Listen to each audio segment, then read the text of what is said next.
What up, everybody? Blake the Scholar Magic. How are you doing today? I'm doing excellent. I hope you're doing really good. Some news for today is that we are giving away the Gix deck. The very next video will be the Gix deck. I'm so excited for that one. So be on the lookout for that.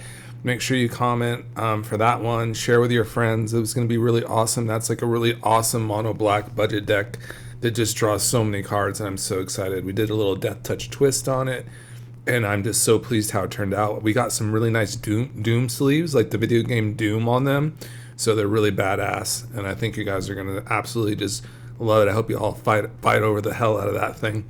It's going to be really exciting. So that's the news here. Also in Vegas, it's so effing hot here. I just cannot tell you. It's like I cannot wear like any type of thicker shirt than this. This is it, man. It is it's blazing here, even in the house. It's absolutely so hot. But we have a Meria budget bangers. So I call this the budget bangers deck because basically we want to build a deck that involves like draining or pinging our opponents to death with artifacts. And there's some really cool ways to kind of do that with Meria because she produces mana with artifacts herself. I have watched a lot of gameplay. I watched cEDH gameplay with Meria. I feel like a lot of the things that she kind of gets tied down with, and I think with some of the things that maybe card choice and stuff with her, is you gotta have some sort of form of card draw. Some sort of extra card advantage to go along with the artifacts. The artifacts themselves will do well with impulse. You definitely want to play, for instance, like the Eye of Vecna. There's like a really nice artifact that can like have repeatable card draw because it will draw upon ETB, and then simply put with Meria you can tap it for mana on upkeep with another land, and then you're drawing cards too. So that's a pretty cool way. Howling Mine also will do this as well. It's a little bit more pricey, but you're definitely going to want that as well because simply put, Meria can just tap that down, during your turn and deny your opponent's card draw, and then when you go to upkeep and you untap everything, then you all get a card. So there's just like some nice kind of artifacts that kind of promote like card advantage in that way. There's also things that you kind of need to include in your deck to really make it go, and I get really excited when I see kind of decks like this that kind of run like cards like Experimental Frenzy, because you're simply going to want to be playing off the top of your deck with Meria. You can impulse so many times, but if you're keeping like impulsing into lands, it can get a lot harder. So it's kind of best to like kind of be able to play from the top of your deck. Sometimes you can impulse away lands to try to get into more gas. You might have an impulse to spend, so to speak, on a land, and then if you brick to another land, at least you can play it from the top of your library to get into more gasoline, for instance. So a card like Experimental Frenzy is going to be really nice for sure. There's also like all the Spellbombs are like really, really good for this deck, especially if you're going to be pinging your opponents and wanting to also have like a discount, as you would say. There's a couple Spellbombs. Let's just see what all these are about, because you might want all of them, so to speak. But we'll see. There's also the ones that are not called Spellbombs, but they're called, you want the Lifespark Spellbomb for sure. Let's see here. They're from March of the Machine. Lifespark, Pyrite. Let's check out the Panic one. I'm kind of curious to see how many of these there are. Okay. You need to kind of pay for that, whereas you just, you pay to get it. You want it to get into the graveyard somehow. That's not always easy. Let's check out the other one. That was called the Panic Horizon Spellbomb. I assume it's probably like that one too. Yeah, that one's a little bit worse. Let's make sure that we get the other ones from, I think one of them is called like a skull. Let's see, skull. Maze Skullbomb. Yep, we want that one for sure. Yep, that one's the bomb. We want the other Skullbomb too. Yes. All right, so we've compiled this pyrite Spellbombs and such. These kind of cards are like very invaluable, as you would say. They go well with like a lot of your artifact reducers, and you definitely want like cards that reduce the cost of spells, because what will happen with Meria is you'll start to go mana positive, and that's a key word that you're going to definitely love with Meria, because what's going to happen is you're going to start, playing off the top of your deck with like Experimental Synthesizer and Mystic Forge, and you're basically just going to be, playing these 0 drops off the top of your deck, and then you're starting to be able to tap them for mana immediately without having to invest mana. They come to the board, and you don't have to pay mana to spend for them, but you can tap them for mana. So now you're going mana positive, and that helps you progress your turns. If you can string a couple of these together, you can keep impulsing lands off the top of your deck. You can keep casting spells and keeping that train going. There's nothing more satisfying about this. It's already a satisfying card design in general. But when you can start stringing spells off the top of your deck, and you're doing it, and you're just like putting like loads of permanents on the battlefield, there's not really much of a feeling that I can describe in Magic that's quite like that. And you're doing it in red and green. You're not even in blue. You're not like, it's not as a field bad, because Urza is so strong. All the support, that you can get in those blue colors. And, it's kind of similar in that nature. She's very similar to that, except she can't tap tokens for mana. That's the predominantly major difference between her and Urza, is that she can only tap these non-token artifacts for mana. She can't tap treasures, for instance, for mana. So that's the major difference. But you're getting a mana reduction, and you're also getting access to a really sweet card like Experimental Frenzy. I guess a comparable card would be Reality Chip in blue. Kind of lets you kind of play off the top of your deck. You have the new whale that kind of went under the radar, the Lunar Whale, I think is it's called. Was that from EOE? I think it was. So there's a lot of that in blue, but there's also that in green to an extent. We can also pick up our Mystic Forge, which is really nice. And just to reiterate why these Spellbombs are so cool, even for 1 mana you can play them, but they can just simply tap for mana immediately with Meria, which is really nice. You can always simply tap them themselves to sacrifice themselves to draw additional cards too, immediately. So you don't even have to tap this to sacrifice it. You just literally tap itself and sacrifice itself. There's a lot of weird ones and wacky ones. This one requires red. This one is simply not as good. Well, actually, no, it doesn't require red, but it can deal damage. This one's the best one because it can hit something, but you can also just tap itself to, pay 1 generic and then draw a card.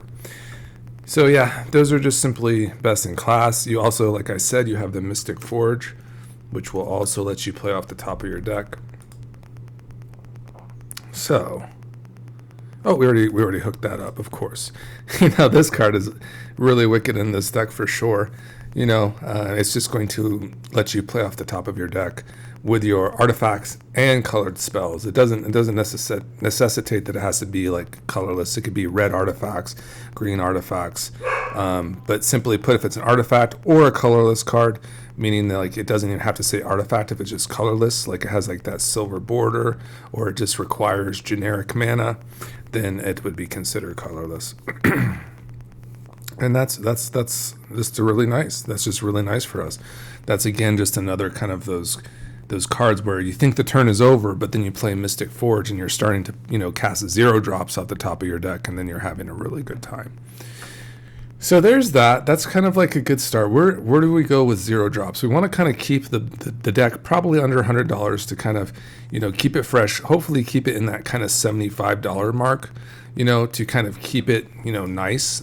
Mishra's Baubles has been printed so many times that it's like literally only $1, but it's really fantastic because you don't even need like an artifact reduction. It's just basically counts as a force for you in your opening hand once Meria comes on the battlefield. And also you kind of think of this as also card advantage too, whether you want to continue to use it to exile cards from the top of your deck, an impulse draw with Meria, or you simply want to draw with it. This was a nice one. The Urza's Bauble is a little more expensive. It's $4.78, but you do want to kind of load yourself up with some of these high value ones. You might want to splurge. I think if you keep like probably, have at least 4 cards that are under $5, you could probably still do like the $75, $80 Meria version. I think we're still kind of on our way to being pretty happy. Definitely some of the other utility 0-drops that are just really, really key are basically the ones that will regenerate your artifacts as well. I'm just kind of blinking because it is kind of a newer card. 0-drop, regenerate artifacts. And the welding jar, yeah, the welding jar is really good. I'm just gonna like kind of strew some of these. Crypt, Tormod's Crypt is really good.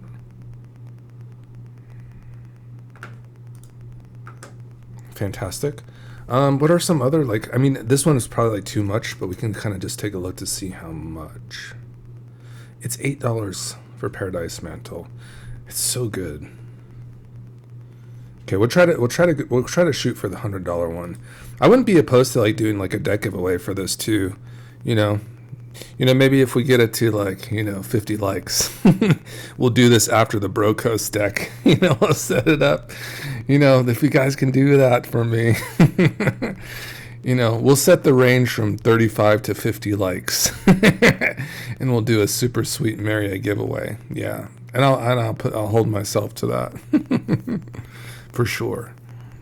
But yeah, I feel like the Paradise Mantle is really cool for this deck. I think it's really good in slot. It's just really nice to turn like your creatures that are not artifacts into mana dorks. It's just like really satisfying to do that. The ones that don't, like turning Meria into a mana dork, or your Reckless Fire Weaver into a mana dork, is just very intriguing and just really awesome. Yeah, really good 0-drop, I would say. What else? What are some of the other really nice 0-drops that won't like totally destroy your bank? What are the ones I kind of dig? Is there any like equipments other than the Paradise Mantle? Because that is an equipment as well. You're shouting from the rooftops. What is it? What are the other cool 0-drops? Well, it's not a 0-drop, but Leather Armor is a hell of a card for this, I'll tell you that. You probably want to fill out your deck with protection that has, that are cheap artifacts and they protect Meria, because she gets a target on her head when she really starts cooking. So she just dies immediately, I'd say. I'd say you probably would want to even do your Lightning Greaves stuff for sure.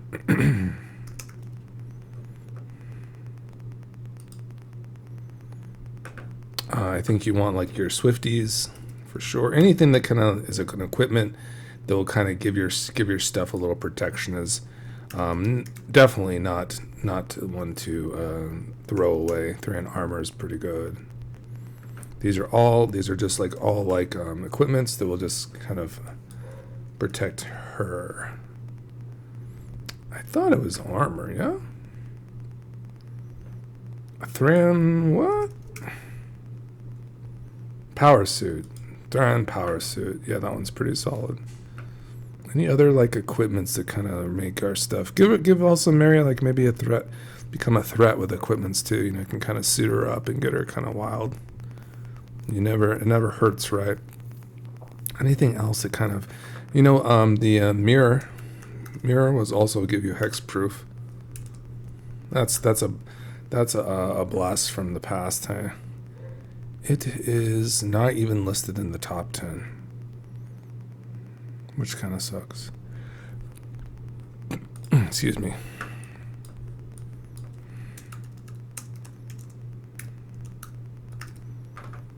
Mirror Shield. How much is a Sylvan Safekeeper?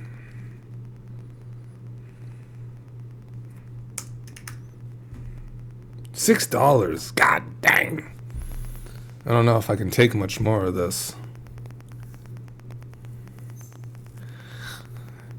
can we get there still? I don't know. I don't know if we can get there with that inclusion. What are some other things that we can just kind of... She also probably would do well with just like some... I know safekeeping is like $4, isn't it? $5 for Sylvan safekeeping. I think you want to have like one, maybe one redirect spell that's in green, that's at instant speed. I guess Tyvar is like probably your best look. It's 99 cents now. It wasn't always 99 cents, but I think it's probably pretty decent. Because you like the indestructible too, which is good. You can kind of get through some wipes and stuff with a Tyvar stand, so you get a little more utility than some of these artifacts too. So, and it's just nice because you can just hold this up. If you have like a naked artifact, that you're kind of passing, once maybe the turn Meria comes down, you just have like interaction with like Tyvar. So that's kind of nice as well. Is there any other like kind of instant speed interaction that you kind of want to run that's like kind of affordable? Definitely would I think like Return the Favor actually doesn't have the worst look here. And I'll say that because, you typically can have like a lot of green mana for that generic mana cost. Having double red is not always the easiest thing for this spell. But it's probably better than not. It's probably like a pretty good redirection spell for sure. It's probably pretty solid here. All right, I would probably keep it kind of at that. I'd also find it for instant speed. I'd find like a Beast Within for sure. I get all the like premium removal because there's some really premium removal in these colors for sure. Oh yeah. You can also find Blasphemous. And you could even run like maybe a Decimate too. Because you usually do have like an artifact here to target. So you always have like probably something. Even if like you can't come up with some of those other things. In usual circumstances, you usually always have an artifact at least of your own to target, perhaps with this at the very worst, right? It's kind of a fun one, I'd say. So yeah, so that's kind of like got some good instant speed spells, got some nice sorceries. You got your kind of way to play off the top of your deck. And your next thing is going to be like your basically your pinging suite. Thanks for liking the video, by the way. Consider subscribing if you're new. Arturalist?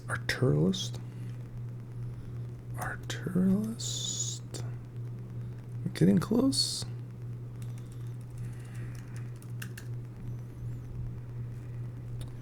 The Ingenious Arterialist. And then I also want to play like the Kessig Flame. I want to play like all the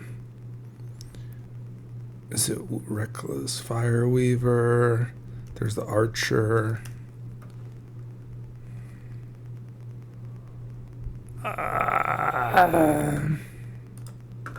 Let's see. Non-creature pingers.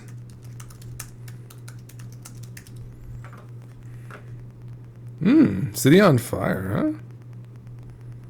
Dang, triple damage. Torbrand. Ooh, Thermal Alchemist. So sick. These are pretty cool. Yeah, I want that one.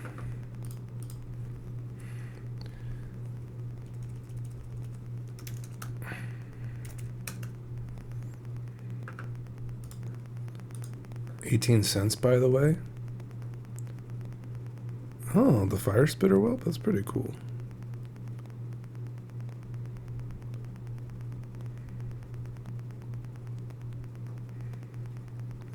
There's our Flame Breather.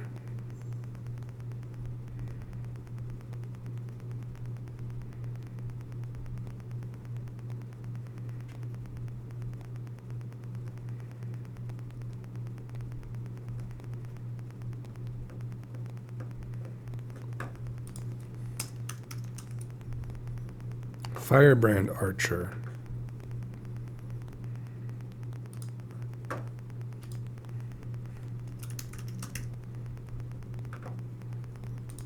Then you're gonna get a glaring flesh raker.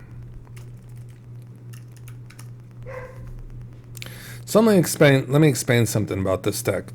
It's one of those decks where it's like kind of seems like a little bit of a slow setup sometimes, but there's going to be situations when your opponents are simply going to be drained for like their life totals.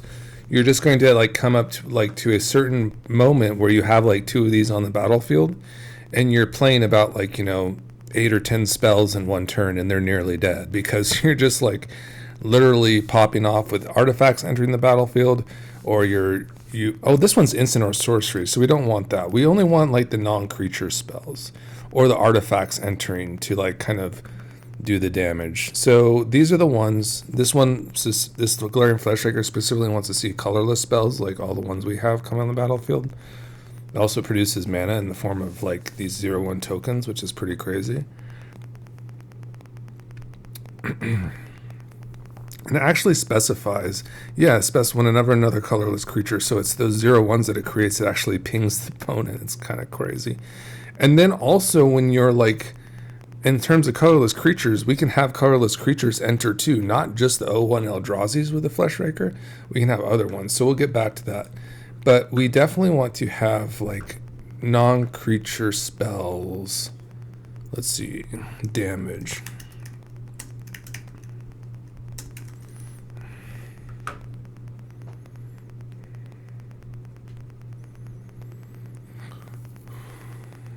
That's 4 mana for that. Ah, that Coruscation Mage. That's a bomb too. That we need that for sure. You know what else? You know what also makes sense for this deck? Is the I don't know if we're like so into it, but it would be kind of a help. It would put a clock on it too. Would be your weaponized. I think it's just red sources, but let's see. Weaponized. I could have swore it was called like weaponized something.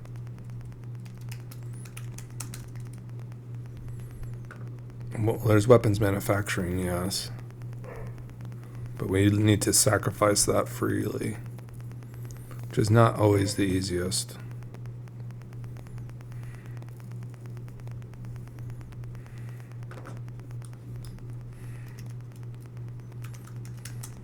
Let's just make sure we get all the non-creature damage.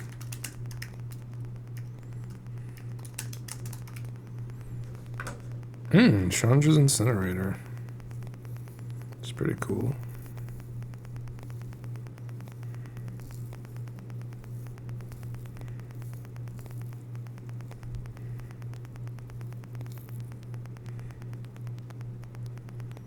These are kind of pricey, the Soul Films.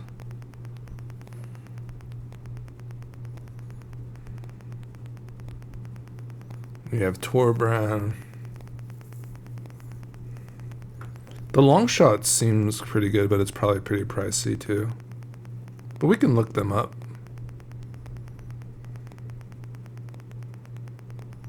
I think we're pretty happy though with how many things we got here. Fire Spitter Whelp might be pretty nice too. I think we'll put in one more. That is a non-creature spell, correct? Yeah, non-creature or dragon spell. Good. I was just curious because there is a red source additional damage.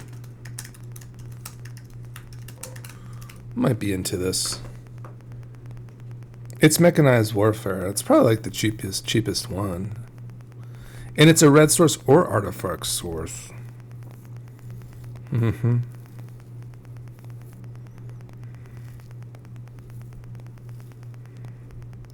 Let's check out Furnace of Wrath and Mechanized Warfare.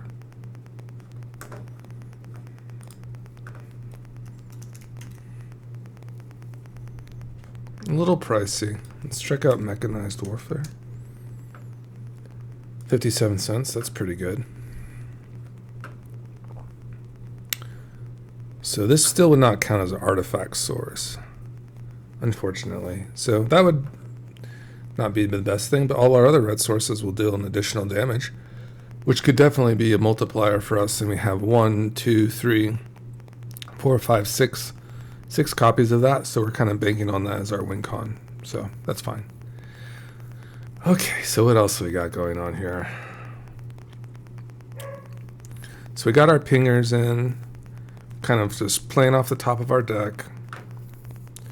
Okay, so back to the creatures. So there's also some colorless and artifact creatures we definitely want to continue that are like 1-drops, I'd say. Like Haywire Might is really good, for sure. It's probably your best look at like a 1-mana creature. It's just really good in slot, as you would say. You know, there's definitely a premium on creating like artifacts too. I wonder if we could do like what's his name? It's one of my favorite cards, like of all time. Wurmlet. Maybe this is like a teething Wurmlet deck. Honestly, like this guy is like an MVP. He's always outperformed like in every single deck that I've ever played. He's just so good. Just scales up, gains you like tons and heaps of life. It's really underrated for sure. And it can hold like a lot of sweet equipments. Like we could do like a little, you definitely want to have like the 1-mana equipments, you know, that those are always really, really nice. You have like the beat stick, which is really good. The Beamstown beat stick. You have the Goldvine pick, which is also really nice. And these also create treasures, so they go well with the ingenious Arturalist, because when the artifacts enter, even treasures, whether like you're casting and they enter or you're making treasures, you're just pinging your opponents. So there's definitely a premium on like creating treasures for like the Fire Weaver and the Artillerist, for sure.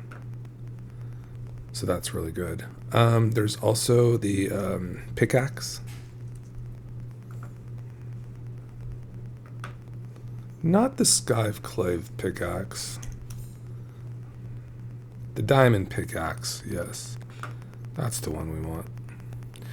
You have the Goldvine pick, you have the diamond pickaxe, Beamtown beatstick, Prying blade. So you're doing pretty well with your like 1-mana artifacts here. I think we were kind of discussing card advantage. We put in Howling Mind and Eye of Vecna. Probably still want some like, definitely the cards that will like kind of make those a little bit more accessible. So you want the battered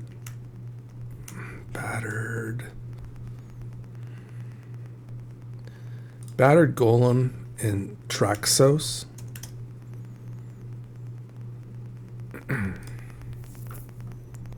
So these are invaluable because you can basically, you know, as we'd say, tap 2 artifacts down, 2 non-token artifacts to exile the top card of your library. You have like a treasure enter, and then all of a sudden, Battered Golem is untapped. Similarly, when you cast a historic spell, TRAXXOS untaps. So you get basically like these indefinite amount of untaps with TRAXXOS and also the Battered Golem. So the card advantage can be found in the creatures, like I said. Like you want the Spellbombs, you want like the, you might even put in some of the eggs, as you would say, like the cards that, you know, they enter, you draw a card. Those are pretty good too, I would say. But yeah, you definitely want like your Foundry Inspector here for sure. I would say that you would also want your, let's see, Joyrus Familiar. Cloud Key can also help you a lot.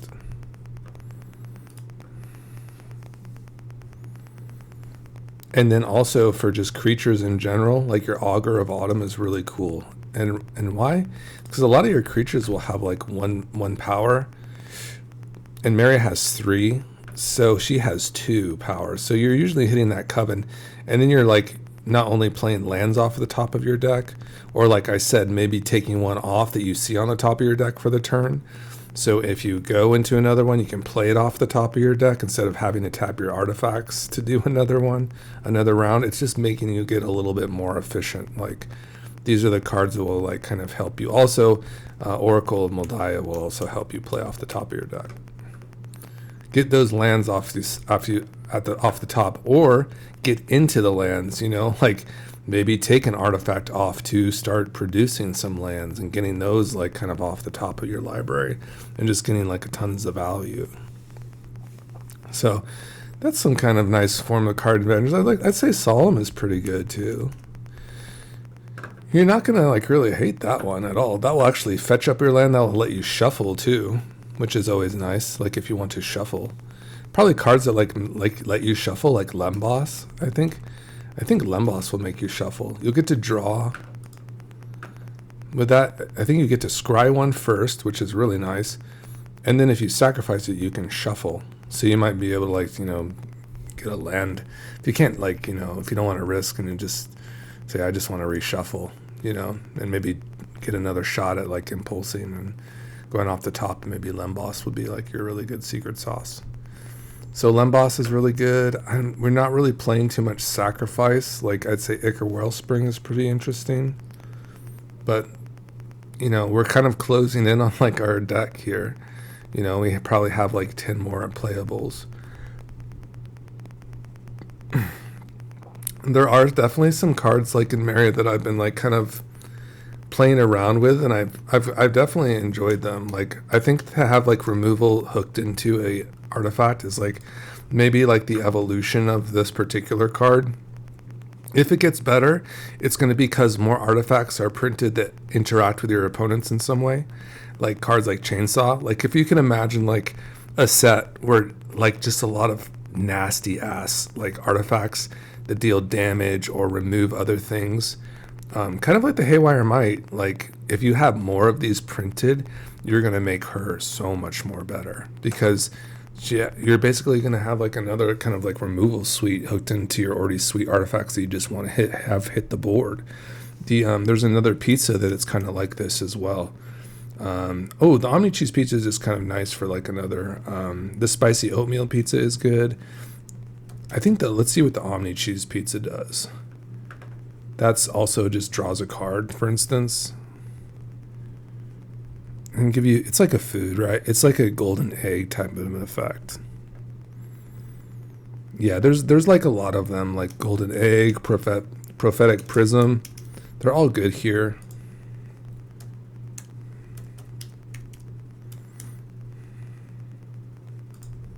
You know what else are kind of interesting? And cards that I've kind of been like playing around with a little bit more. I would say like maybe they're not the best for this particular deck, but like a Pentad Prism is so interesting. Mainly because, especially for just like your proliferate decks, I feel like this is like a really interesting card. Like where you're just proliferating onto it like over and over. It's so interesting to me. Like it doesn't look too bad here either. Where you're like playing colors into it. And you're just kind of like accelerating like crazy. It's like give you a lot of speed, This and Prize Statue will kind of give you some extra speed, as you would say. Because you're putting color into it, you can tap it for mana, you can kind of just like utilize that mana as you please. So it's just kind of like an interesting spell. I think it's kind of interesting, to say the least. You just have to remove the charge counter for this one. Whereas Prize Statue is kind of like it's like almost like kind of an upgraded like Arcane Signet almost. Because you can simply tap it for mana, but it also creates that one-time treasure, so you're like getting an extra boost. It's just like kind of interesting. Also the synthesizer is good. The experimental synthesizer is really nice. Maybe we'll pick up an Ichor Wellspring. Maybe we can figure out maybe some sacrifice here that's like not too good. I don't know, like what would be the point? What's nice about the synthesizer? It can just like, sacrifice itself. Like the Ichor Wellspring is just like, how are you going to sacrifice it?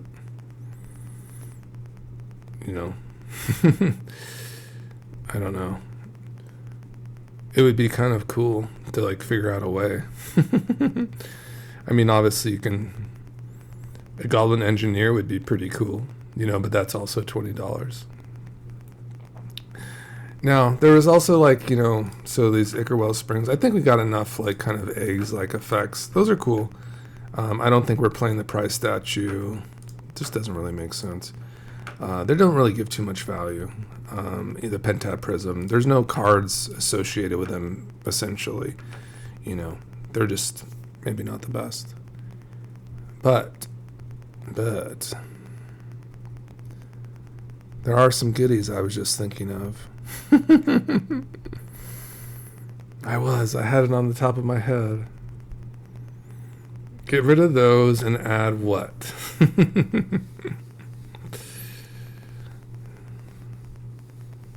Man, this deck is like getting really close. It's getting really close. It's got all my hallmarks to it. Oh, I remember now. It's going to be these things. So this is like kind of like when we kind of turn up the engines, so to speak. This is when we take this $66 deck and perhaps make it a little oppressive. So you could stop here and you could just be pretty content with maybe adding some more card draw, or, you know, you could add a card like Winter Orb. And then you could add a card like, you know, Static Orb. And then you add a card like Storage Matrix. What else is like extremely oppressive? Storage Matrix is pretty nasty. These are all really good cards. And I think we're kind of coming high noon to the meta. I think it's like the brackets were kind of put into place to show you that. I think the main purpose was to show us that there's a lot of variety of cards and to not be too sad about what other people are playing, because there's literally like levels of EDH where people are winning on turn one. And you just have to accept that. Like, you have to accept that there's simply decks that can be construed. There's certain synergies, especially in black, right? I think black is the major conduit. You have a lot of ritual effects. You have ad nauseum. You have a lot of free redirect spells. It seems Grixis is poised to like just be the top dog. Like, it's just like that's kind of the way the meta is made.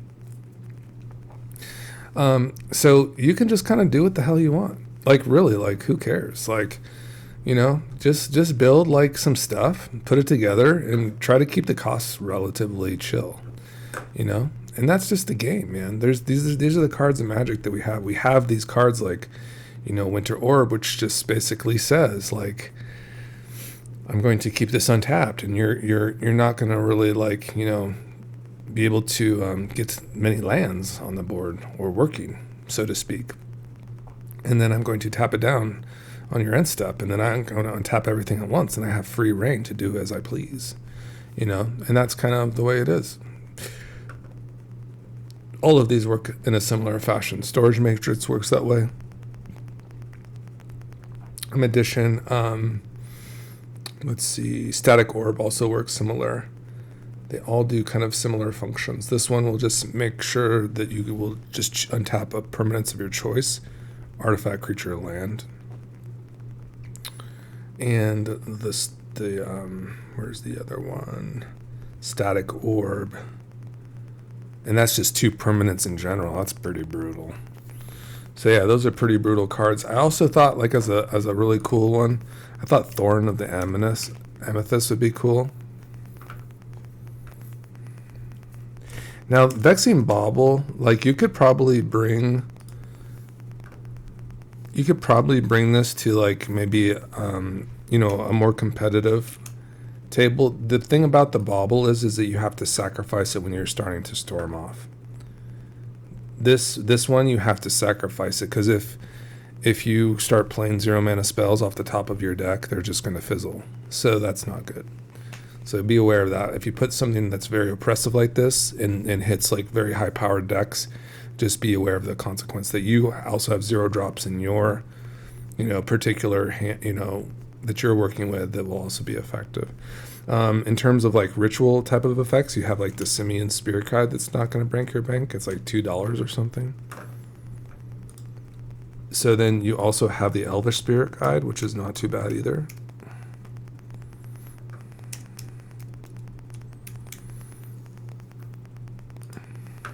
I was thinking that like Pyritic Ritual would be kind of, you know, fun in some circumstances. The thing is just produces triple red, so it's maybe not as good. You know, we kind of require the green to play Meria in a more fast manner. But these are really cool. Just these, like, you know, exile from your hand, add a green to your mana pool. You get the like extra speed, so to speak. We don't want to forget about Soul Ring. That's probably our best card, you know, if we are going to play with the big boys, you know, on a attempt to join them. You know, we're going to have to get in there. We're also going to have to, you know, hurt them with like Blood Moon effects as well. Now, Blood Moon might be like, you know, $10, I think, but still, it's not that bad, right? We're kind of keeping the thing here. We're kind of getting into flavor. We're basically saying that we can get through whatever you're cooking over there. Like, we can always tap mana. We can always tap these for green. You know, if we have that in a Blood Moon, we're pretty good. Also, the Thorn of the Amethyst will definitely slow down your opponents too, for sure. I've had like people just scoop to this. The Thorn of the Amethyst. The Lodestone Golem will also kind of give you some juice there. So this is like your prototypical Meria list. I would say you probably just, you know, run your 33 lands here, and we're, you know, we have like the, you know, we're considered bracket 4, which is fine. And then now for lands, let's just add the base package here, which is fine. We won't change the price too much. There's a lot of cards that, you know, you probably, you know, run as duels. You probably want to take away most, or if not all the tap lands. They're simply just not going to be probably good enough for any sort of higher power level whatsoever.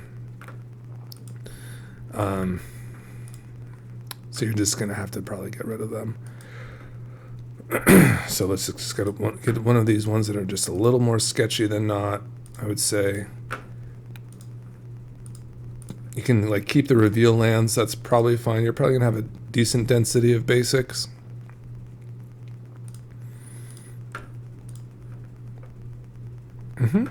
Now, Firelit Thicket is really affordable right now. You're going to absolutely adore that. And Grove of the Brunerwells is not so bad either, as I recall.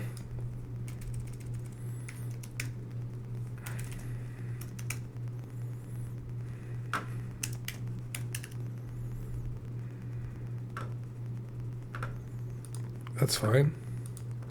The Pathway, I think, is like $3. I think you're definitely going to play Wooded Foothills. I think you're just going to like have to like kind of buck it up. You know, you're probably going to want to play like the Stomping Grounds. You're definitely going to want a Rockfall Vale.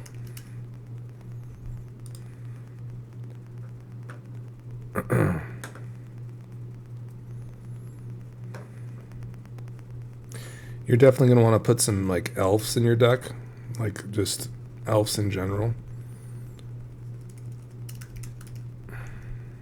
Just all the cheap ones.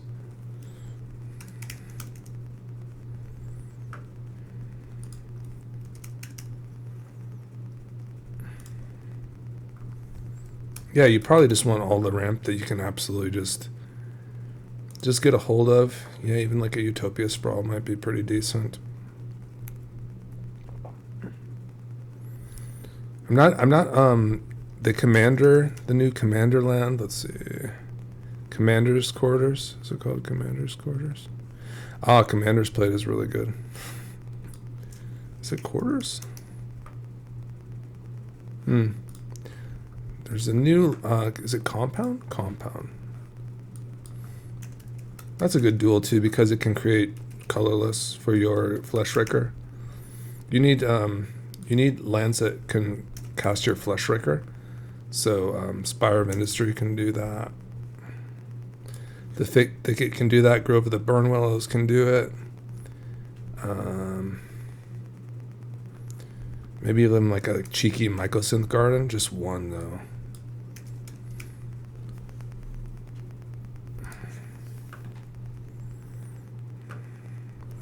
What are the like kind of? I think you still want to play a bop for sure.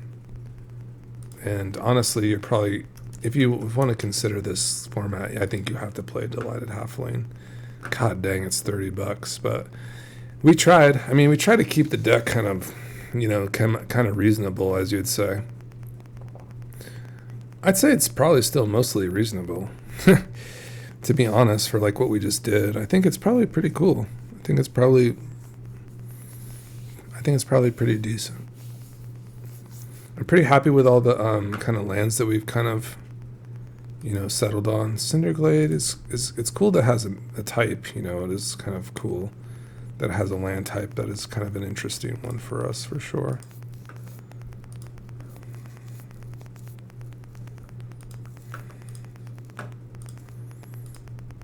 But I don't know if you're going to be playing it.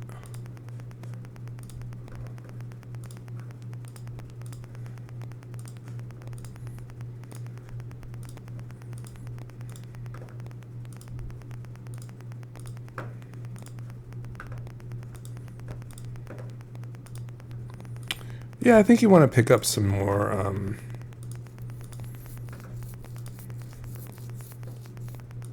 duels here for sure. Exotic Orchard is fine. Let's make sure you get more mountains than not. And then I would probably get the dual land that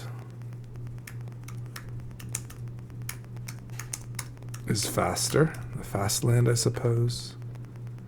Let's see what we got. The Verge is cool. Yeah, you probably want to just get all those. Thornspire Verge, Commercial District is probably pretty good. Rootbound Crag. Cinderglade. Stump Stomp. Yeah, that's pretty good. I don't know. It's pretty good. Kind of an interesting one, to be honest. It's a little slow, but probably want both of these. Stump Stomp and Bridgeworks Battle.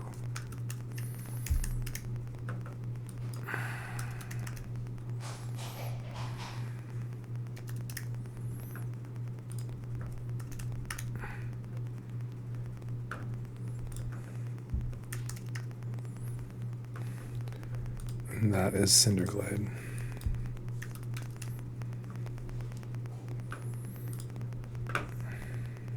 Oh, we already have those. Sorry. What's the other one? Rootbound Crag.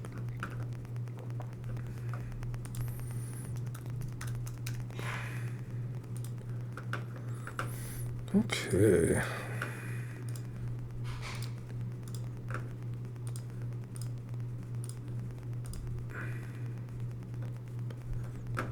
Okay. So this is a cool little thought experiment. Let's set this to cheapest. 186.86.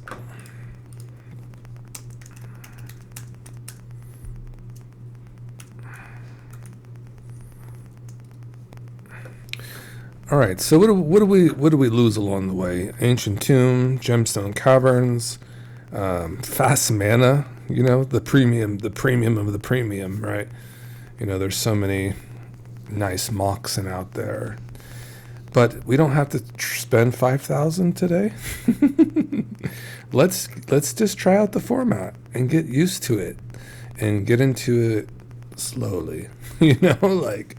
Let's check it out. Let's get hammered a little bit. Let's get into proxies if we really enjoy the format, and then work up to make the deck real, like a reality. And that's kind of, I think, the point of every Magic player's kind of your arc is to kind of get into a deck that you really like a lot, and explore the hell out of it. Maybe play it in a tangible form that feels comfortable to you. We can afford this deck. It seems very appropriate. It's going to be slow AF in those pods, let's be honest. But there might be those games when you get the roll, and you might simply go into a Soul Ring, into a Thorn of the Animist, and you might just have it. You might just have the game because you're going to slow down your opponent significantly. You're going to get Meria out. You're going to get out more stacks pieces. You might have the ability to kind of really, really dictate the board at that time and maybe just have a shot. So we're just kind of banking on those situations here, We're just kind of really banking on it. So let's kind of see, how would we do with lands? Is it 30 lands or so? Yeah, 25 lands. You kind of want to be around that for your competitive decks.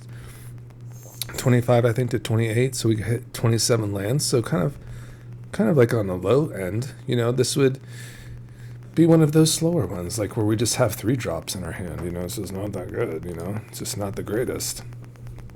This one looks a little better. You know, it looks like you're going to be dumping your hand out fairly quickly in most circumstances. The thing is this mycosynth just really screwed us, so I have to get rid of it.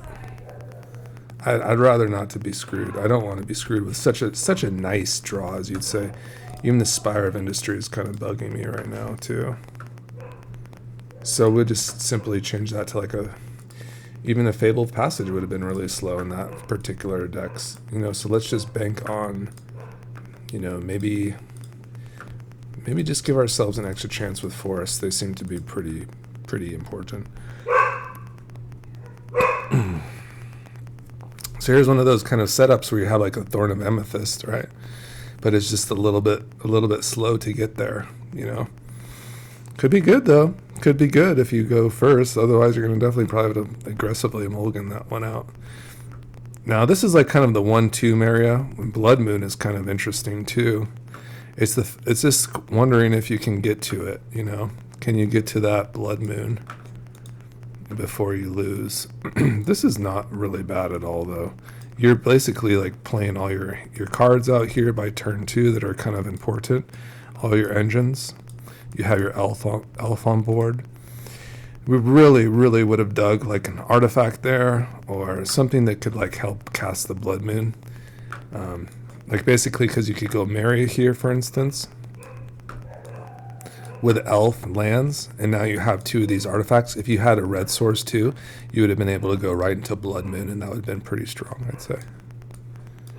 In this circumstance, though, it looks like you're just going to be having these 2 artifacts available here, and you can go ahead and play out your Goldline pick and then equip it to Meria. Would be your play. And now we can kind of go into our Blood Moon here. We can still play out our Oracle of Modiah. You're playing cards from the top. You're playing lands from the top of your deck, essentially. So that's pretty good. Not bad. I'd say you're doing pretty good.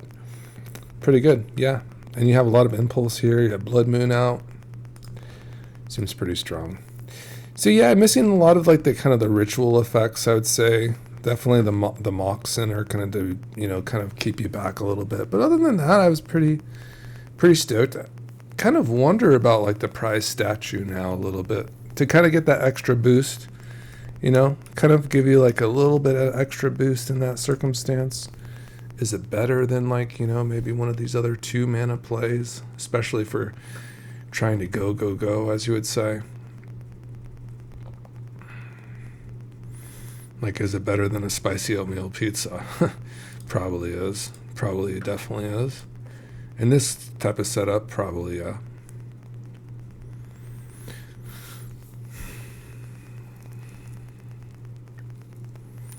Just trying to think if Pentap Prism would have been able to cast that Blood Moon as well. I don't think so. I think we've been off. But the prize statue would have definitely played into that opening sequence in a different way. We probably would have been able to get the Blood Moon off, I assume. Actually, a Pentad Prism might have actually gotten there as well. And we definitely want to get there.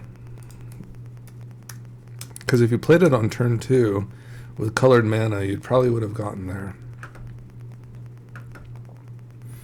Yeah, I think you would have just barely got there. I think so. Because you're netting a mana.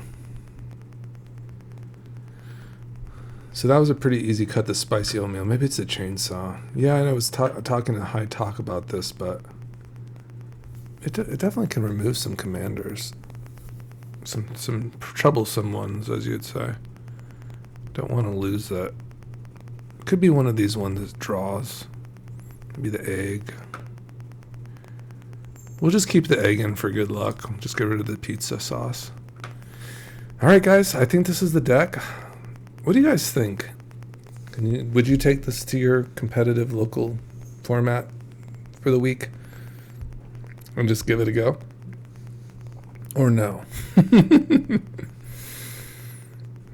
It's up to you to decide. If you want to maybe try to challenge yourself and put maybe a deck that's also similarly priced, we'll take a look on here. We'll fire it up and take a look. I would be very excited. I'm taking a look at some people's decks recently. They sent me some Azorius vehicle decks, so I think if they don't mind, we could feature those too. But we're on our way to 1,000. So let's go, guys. Thanks again for helping out the channel today. Thanks for watching, and have a great day. Goodbye.